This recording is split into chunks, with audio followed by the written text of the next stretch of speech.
So at the request of Krishna Kumar Das, today we are having a Diwali program. So I've done some extensive homework. I hope that you will find this to your satisfaction. It is known as Diwali, Diwali, Deepavali, or Deepa Malika, the Festival of Lights. Hindus have several significant events associated with Diwali. Number one, the return of Lord Ram after 14 years of Vanavas or exile. To welcome his return, diyas, ghee lamps, are lit in total of 14. Number two, the killing of Narakasura, celebrated Naraka Chaturdasi, one day before Diwali. It commemorates the killing of the evil demon Narakasura, who wreaked havoc. Krishna killed Narakasura during the Dwapara Yuga. And number three, return of the Pandavas after 12 years of Vanavas and 1 year of Agyatavas, living incognito. Diwali marks the end of the harvest season in most of India. Farmers give thanks for the bounty of the year gone by and pray for a good harvest for the year to come. Traditionally, this is marked the closing of accounts for business which are dependent on the agrarian cycle, and is the last major celebration before winter. Lakshmi symbolizes wealth and prosperity, and her blessings are invoked for a good year ahead. There are two legends that are associated with the worship of Lakshmi on this day. According to the first, on this day, Lakshmi emerged from Kshirosagar, the ocean of milk, during the great churning of the ocean. The second legend, more popular in Western India, relates to the Vamana avatar of Krishna, the incarnation assumed to defeat King Bali. On this day, Vishnu came back to his abode, Vaikuntha.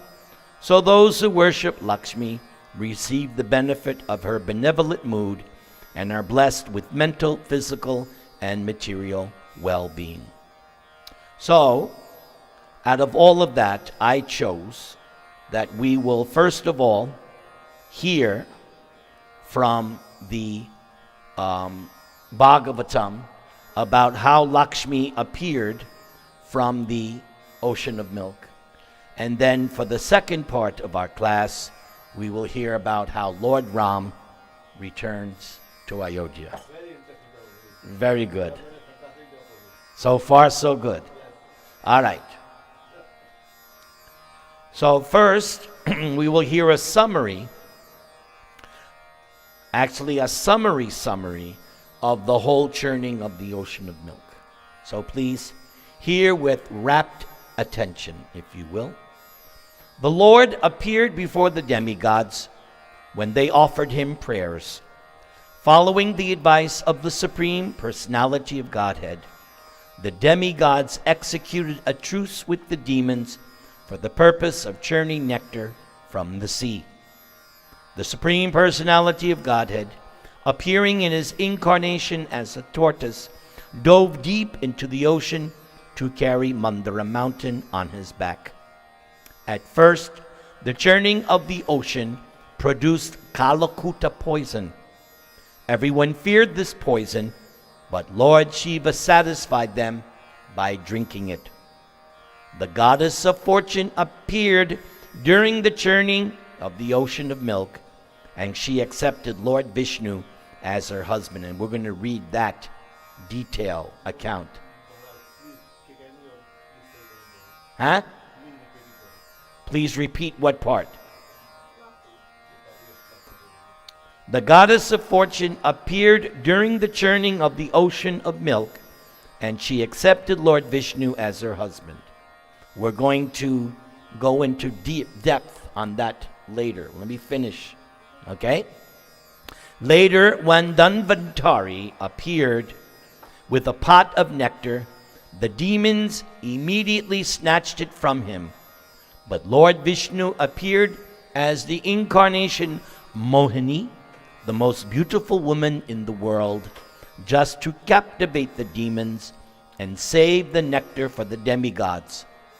The demons, being enchanted by the beauty of the Mohini form, agreed to hand over the container of nectar to Mohini Devi, who tactfully delivered it to the demigods.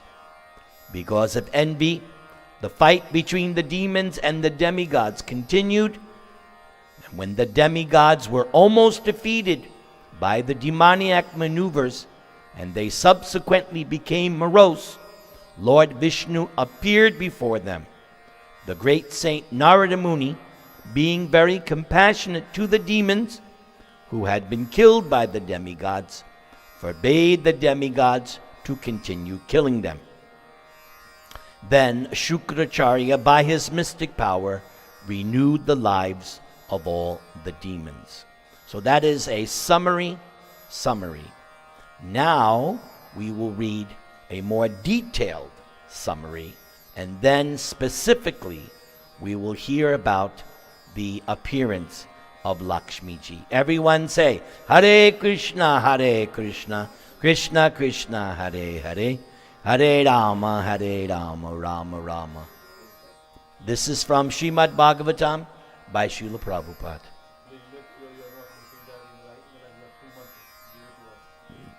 Maharaj Parikshit was very eager to hear about the churning of the ocean. Therefore, Shukadeva Goswami began to explain to him how the demigods, having been cursed by Durvasa Muni, were defeated in battle by the Asuras. When the demigods were deprived of their heavenly kingdom, they went to the assembly house of Lord Brahma and informed Lord Brahma of what had happened. Then Lord Brahma, along with all the demigods, went to the shore of the ocean of milk and offered prayers to Śrīmad-Bhāgavatam Vishnu. Because of the prayers offered by the demigods, Lord Śrīmad-Bhāgavatam Vishnu was pleased with the demigods, and thus he appeared before them. The demigods were almost blinded by his transcendental bodily effulgence. At first, therefore, they could not even see any part of his body. After some time, however, when Lord Brahma could see the Lord, he, along with Lord Shiva, began to offer prayers to Lord Vishnu. When offered prayers by Lord Shiva and Lord Brahma, the Supreme Personality of Godhead was pleased. Thus he gave appropriate instructions to all the demigods. The Supreme Personality of Godhead, who was known as Ajita, unconquerable, advised the demigods to make a peace proposal to the demons, so that after formulating a truce, the demigods and demons could churn the ocean of milk. The rope would be the biggest serpent, known as Vasuki, and the churning rod would be Mandara mountain. Poison would also be produced from the churning, but it would be taken by Lord Shiva, and so there would be no need to fear it. Many other attractive things would be generated by the churning, but the Lord warned the demigods not to be captivated by such things, nor should the demigods become angry if there were some disturbances. After advising the demigods in this way, the Lord disappeared from the scene. Following the instructions of the Supreme Personality of Godhead, the demigods established a peace with Maharaj Bali, the king of the demons. Then both the demons and the demigods started for the ocean, taking Mandara mountain with them. Because of the great heaviness of the mountain, the demigods and demons became fatigued, and some of them actually died. Then the Supreme Personality of Godhead, Vishnu, appeared there on the back of his carrier, Garuda, and by the Lord's mercy, he brought these demigods and demons back to life. The Lord then lifted the mountain with one of his hands and placed it on the back of Garuda. The Lord sat on the mountain and was carried to the spot of churning by Garuda, who placed the mountain in the middle of the sea. Then the Lord asked Garuda to leave that place because, as long as Garuda was present, Vasuki would not come there, because Garuda would eat him. With that understanding, that when the nectar was generated from the churning, they would share it equally, the demigods and demons brought Vasuki to be used as the rope for the churning rod. By the expert arrangement of the Supreme Personality of Godhead, the demons held the snake near the mouth, whereas the demigods held the tail of the great snake. In the beginning, the demigods and Lord Vishnu went towards the mouth. But the demons, because they're envious, said, wait a second. You guys must be taking the mouth because it's auspicious. We want the mouth. Vishnu said, very well. So as they're pulling, Vasuki is breathing out fire and smoke, and all the demons are getting burnt. And they chose it. Vishnu was... That's because of their jealousy and envy. That's all. Okay.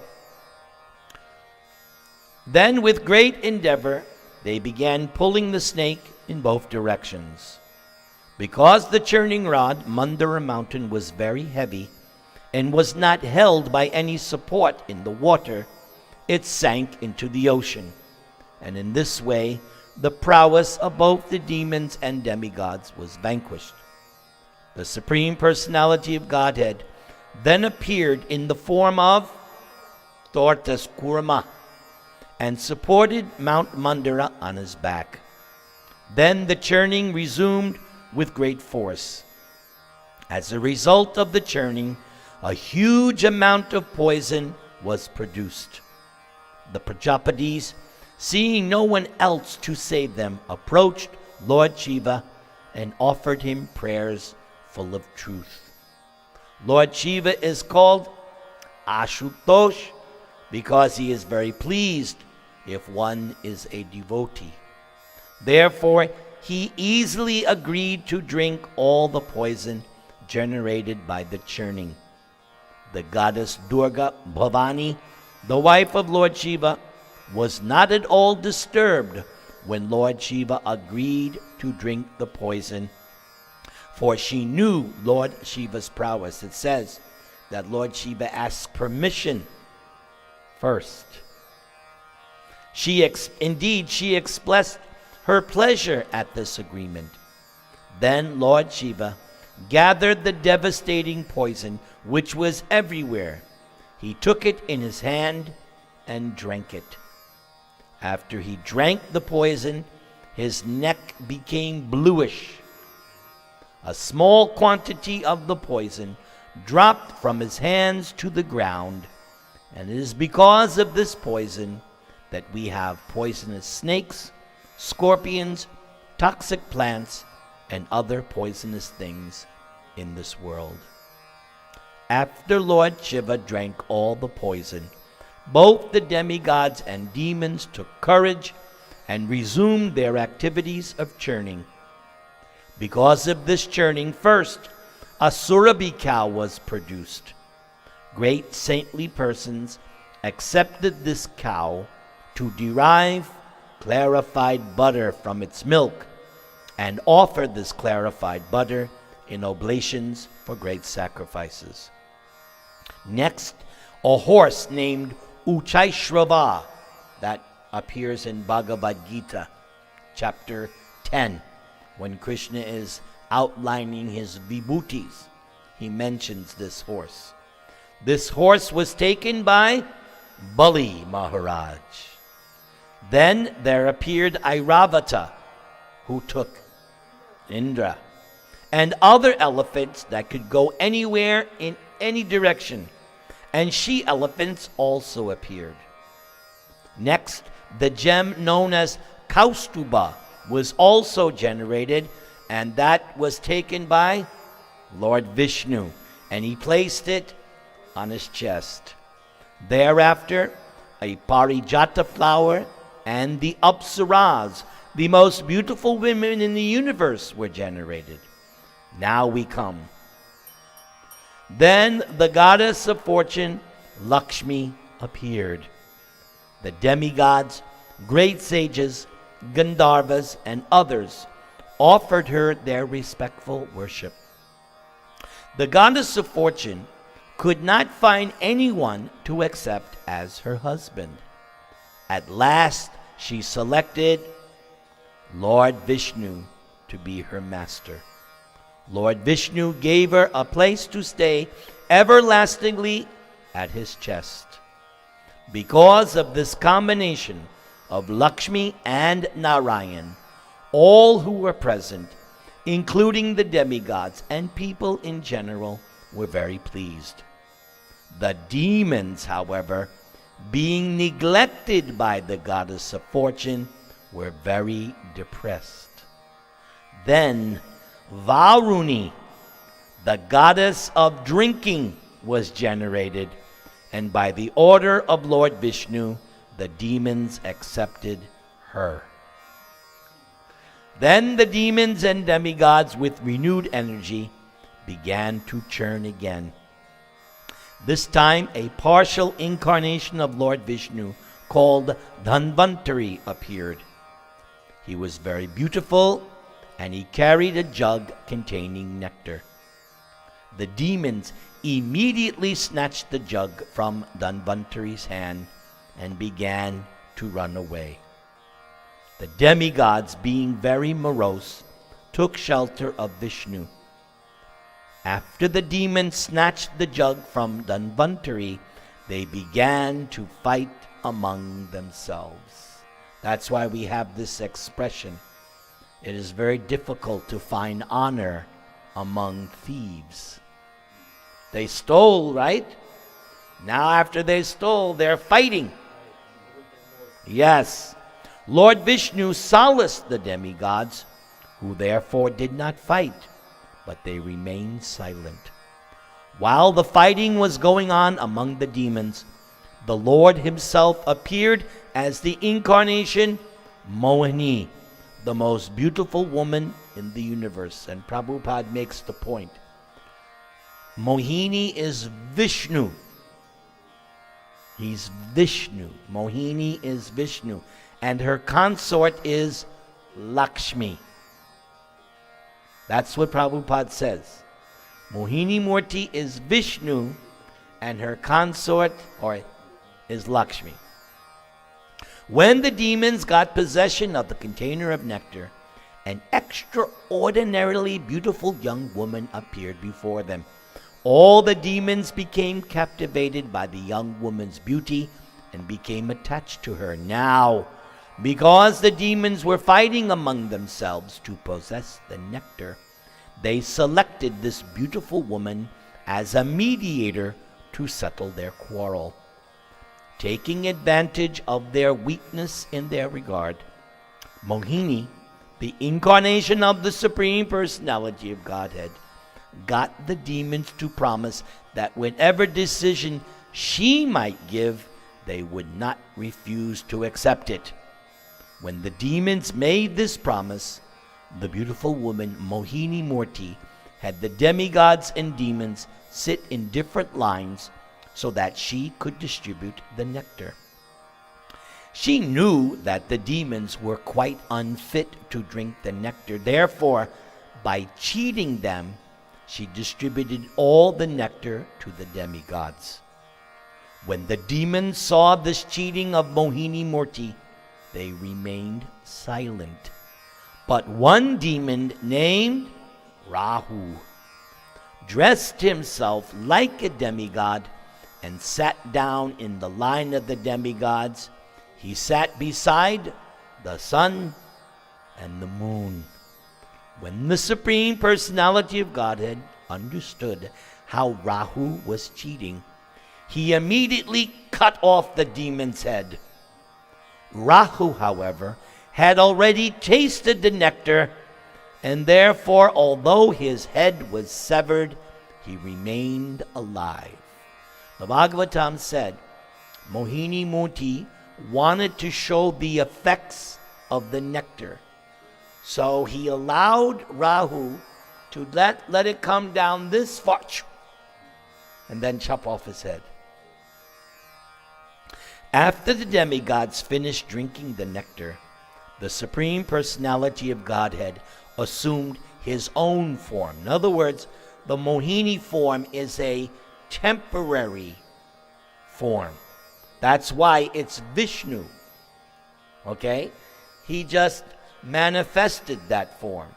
The actual Mohini form is a temporary display.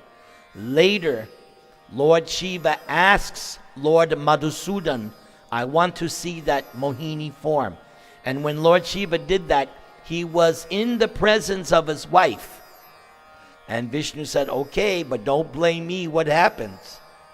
And then he went crazy in front of his wife, chasing after this Mohini form.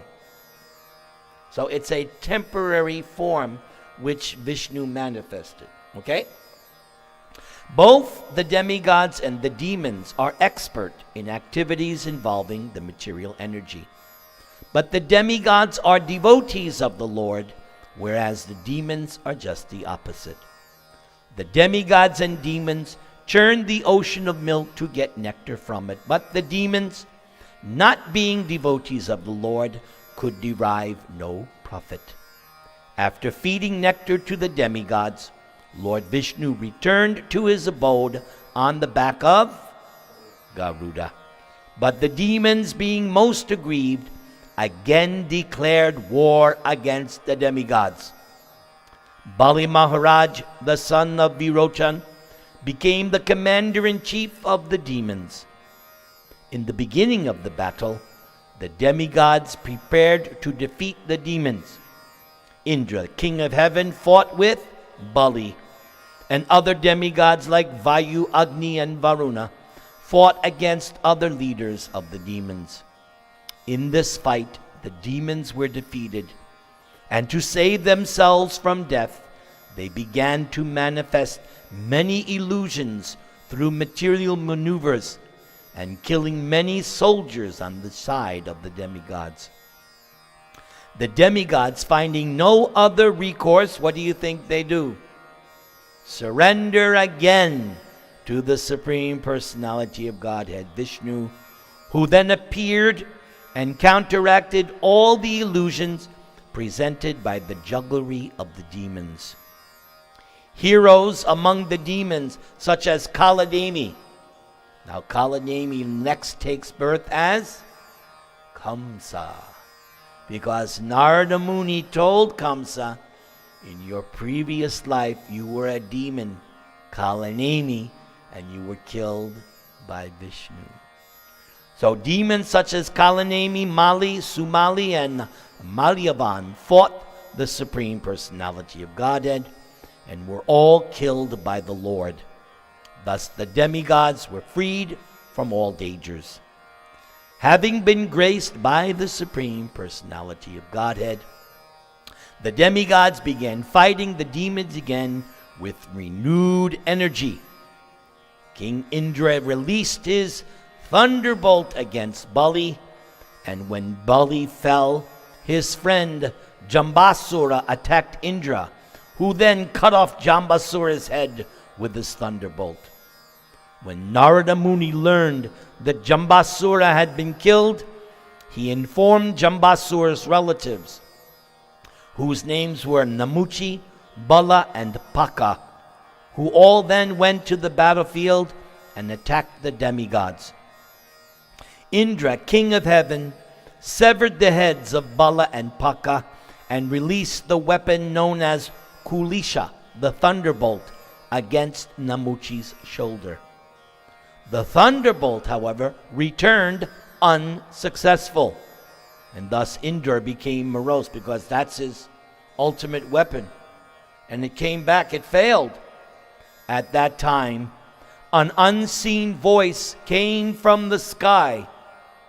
The voice declared, "A dry or wet weapon cannot kill Namuchi."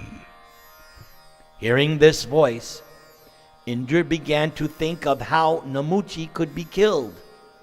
He then thought of foam, which is neither moist nor dry. Using a weapon of foam, he was able to kill Namuchi. Thus Indra and the other demigods killed many demons. Then, at the request of Lord Brahma, Narada went to the demigods and forbade them to kill the demons any longer. All the demigods then returned to their abodes. Following the instructions of Narada, whatever demons remained alive on the battlefield took Bali Maharaj to Asta mountain. There, by the touch of Shukracharya's hand, Shukracharya is also mentioned in Bhagavad Gita, Ushana, in that same 10th chapter, right, Rama? Of sages I am Ushana. That's Shukracharya. It's very, very powerful. It says here, by the touch of Shukracharya's hand, Bali Maharaj regained his senses and consciousness, and those demons whose heads and bodies had not been completely lost were brought back to life by the mystic power of Shukracharya. So now the final part of this first part is the appearance of Lakshmi Ji.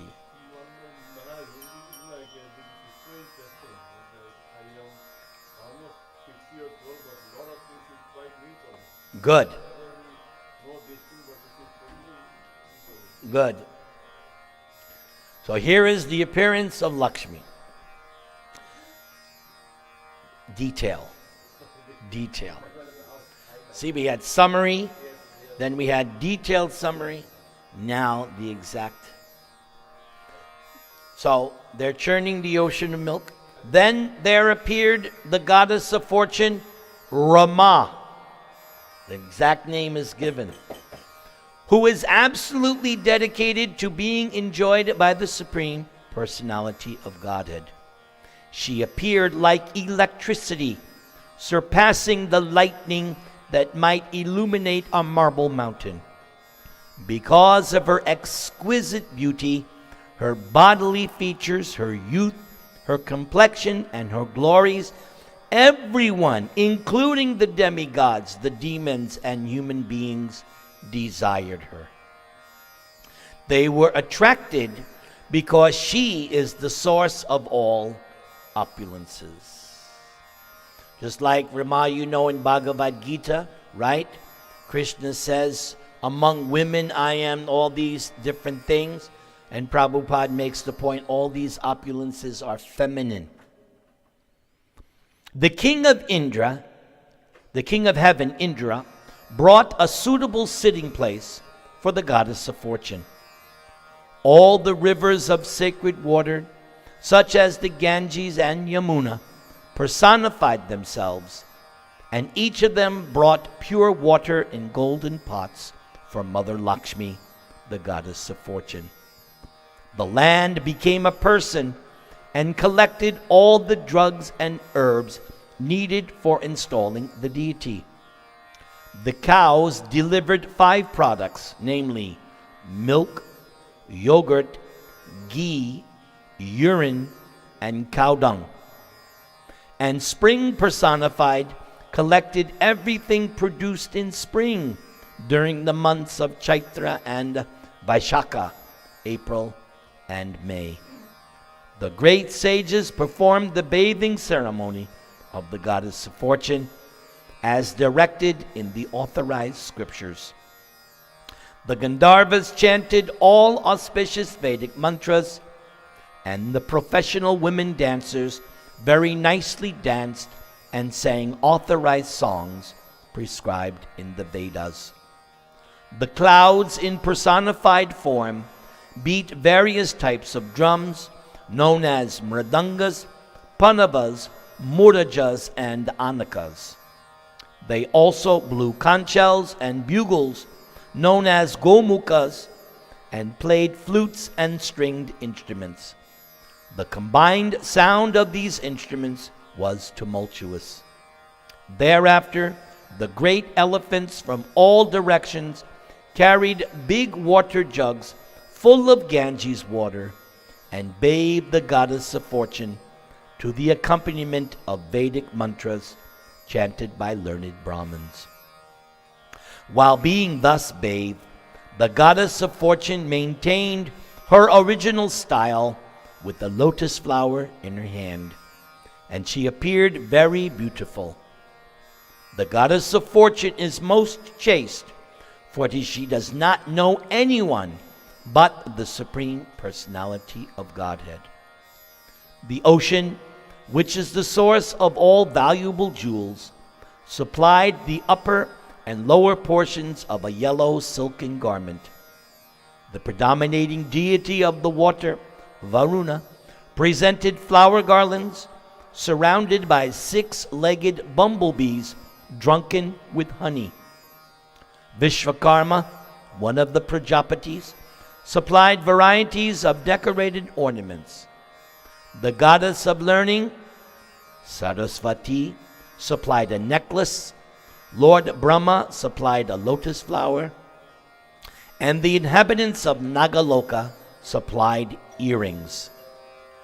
Thereafter, Mother Lakshmi, the goddess of fortune, having been properly celebrated with an auspicious ritualistic ceremony, began moving about, holding in her hand a garland of lotus flowers, which were surrounded by humming bumblebees.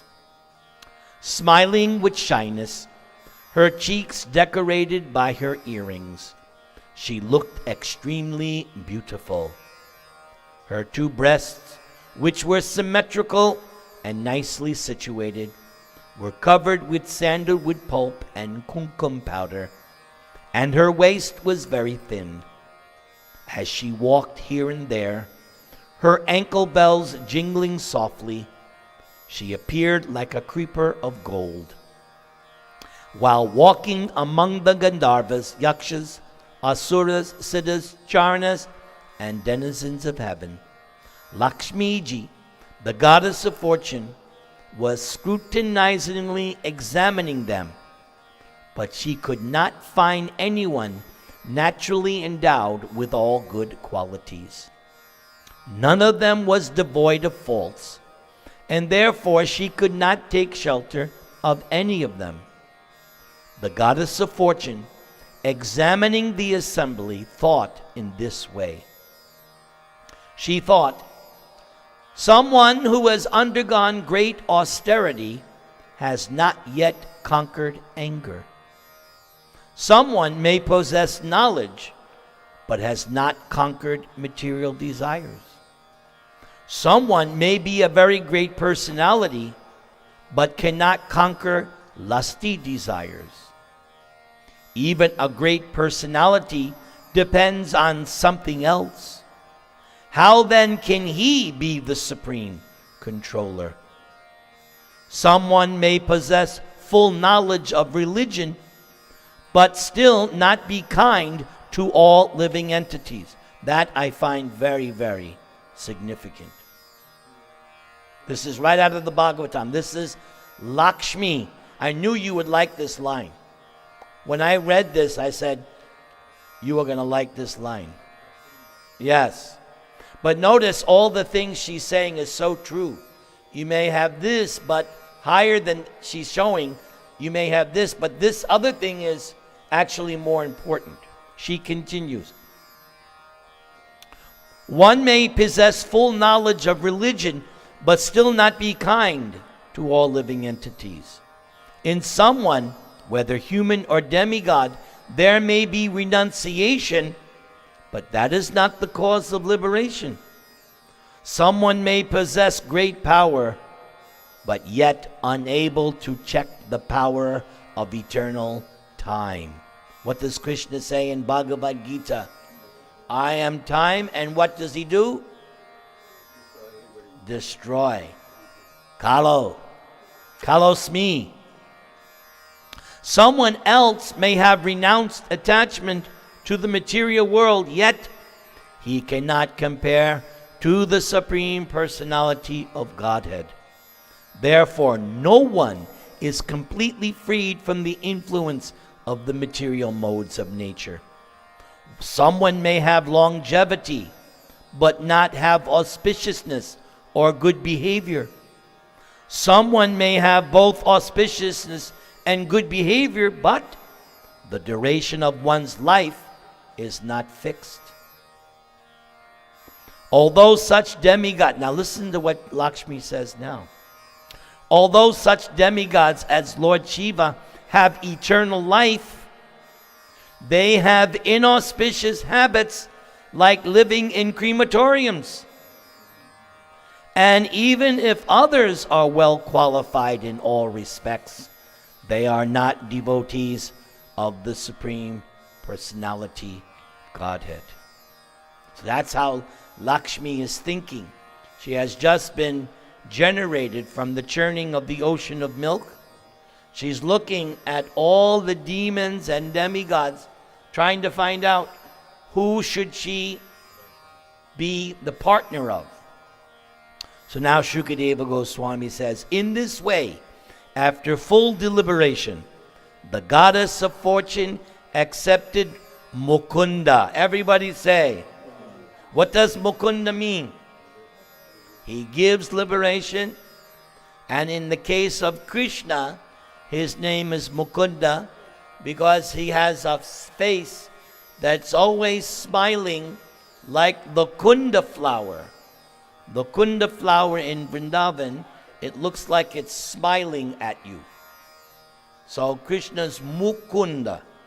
So these are the two meanings. The goddess of fortune, what was her name? Rama, right? That was the first thing we read.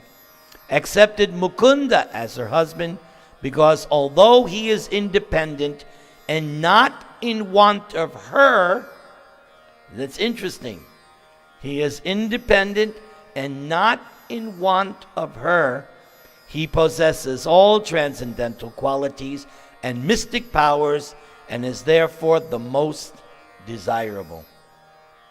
Right, when Shukadev says he's independent and not in want of her, Krishna is Aptakam Atmaram. He's self-satisfied, and all of his desires he can fulfill by himself. He just has to think it, boom. There, wouldn't you love to have that? You just think of something, there it is. Think about how much time you spend cooking, huh? You didn't have to cook, you just, my husband wants, okay, here, boom. But that's why we're not God. Okay, let's continue. Approaching the Supreme Personality of Godhead, the goddess of fortune placed on his shoulders the garland of newly grown lotus flowers, which was surrounded by humming bumblebees searching for honey. Then, expecting to get a place on the bosom of the Lord, she remained standing by his side, her face smiling in shyness. The Supreme Personality of Godhead is the Father of the three worlds, and his bosom is the residence of Mother Lakshmi, the goddess of fortune, the proprietor of all opulences. The goddess of fortune, by her favorable and merciful glance, can increase the opulence of the three worlds, along with their inhabitants and their directors, the demigods. The inhabitants of Gandharva-loka and Charana-loka then took the opportunity to play their musical instruments, such as conch shells, bugles, and drums. They began dancing and singing along with their wives. Lord Brahma, Lord Shiva, the great sage Angira, and similar directors of universal management showered flowers and chanted mantras indicating the transcendental glories of the Supreme Personality of Godhead. All the demigods, along with the Prajapatis and their descendants, being blessed by Lakshmaji's glance upon them, were immediately enriched with good behavior and transcendental qualities. Thus, they were very much satisfied. So, keep in mind, Srimati Radharani is Sarva Lakshmi. All the Lakshmis are in the form of Radharani. Now, it said all you have to do is get Lakshmiji's glance. Radharani is here. Make sure you get the glance of Srimati Radharani. That is shadow. That is material expansion. Okay? Thank you. Shukadev says, O King Parikshit, because of being neglected by the goddess of fortune, the demons and Rakshasas were depressed, bewildered, and frustrated. And thus they became shameless. Next appeared Varuni, the lotus-eyed goddess who controls drunkards.